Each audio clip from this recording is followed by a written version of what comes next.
Hi, so I tracked my habits for the past 30 days. I wanted to pay more attention to how I spend my time, celebrate some small wins, and see what changed. Here's my tracker as I went through the month and a little bit beyond that.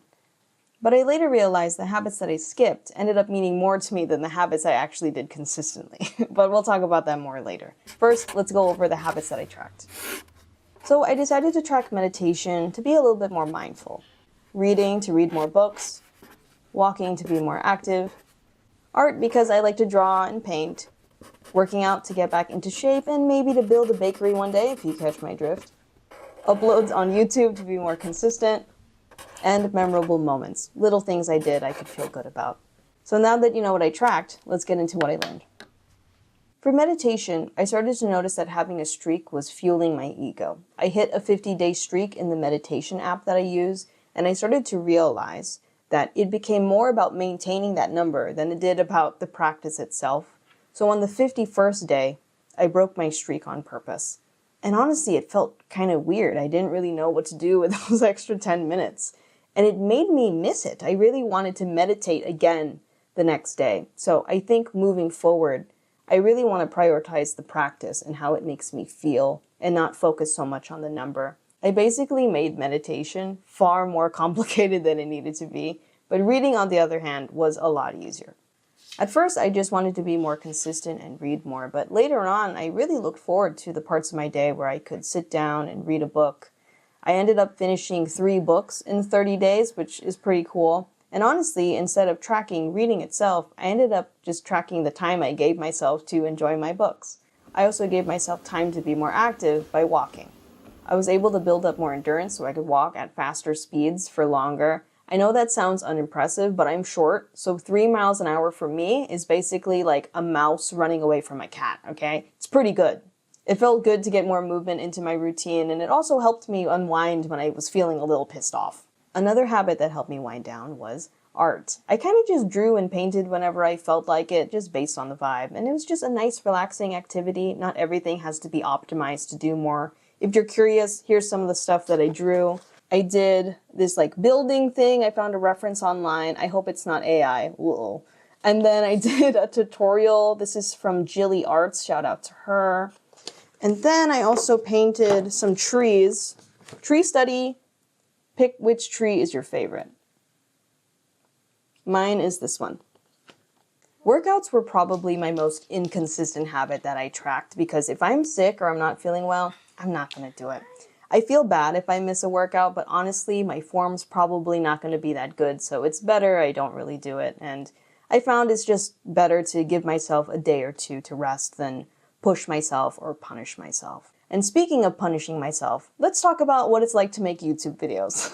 My biggest surprise was actually my YouTube uploads. I started roughly planning them out ahead of time. I'm about a month ahead given I upload every other week. And I just like having a cushion so that I have time to read books and brainstorm without feeling a little stressed out about what to make. If I get sick or something's going on in my life, I know that a video is going to go up anyway. And it's just a lot more chill now. In my old process, I would make videos the week that they were supposed to go up, and I would just stress out about it or I wouldn't upload at all. And now I just have so much time and it just feels so much better for me. YouTube is still very much a hobby for me, so I don't want to go too crazy with it, but I want to be consistent enough without burning myself out, and I think I found a workable pace for me. I don't know how long I'll be able to keep it up, but let's hope for the best. And finally, when looking at the memorable moments section of my habit tracker, it's really easy to look at the individual lines and be like, this is dumb. You know, I edited a video today. I walked a little bit faster today. I meditated today, whatever. But when you put them all together and you see this all piled up, plus this on the next month, if that's in focus or not, it's so satisfying. And I can't help but feel a sense of accomplishment and pride that I did this thing, you know? It's like, hell yeah, man. And I don't know, as someone who struggles to feel proud of myself, this is the evidence that I do have something to feel proud of, you know? That I decided to even try this in the first place is something to be proud of, but to complete it for a month and then to continue into the next month is something that is just like, Man, that's so cool. This is really something that I could see myself doing for a long time. It's really simple to set up and to fill out. And when you're done with it, you get this. You know, what's not to like?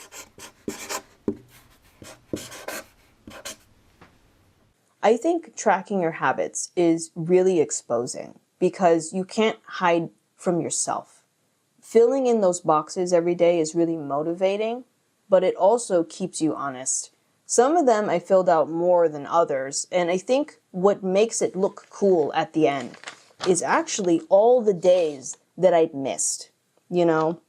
There's something so human about it not being perfect. And I went into this thinking that a full, complete column is what would make me feel proud of myself, but really, it's all of it that makes me feel proud of myself, you know?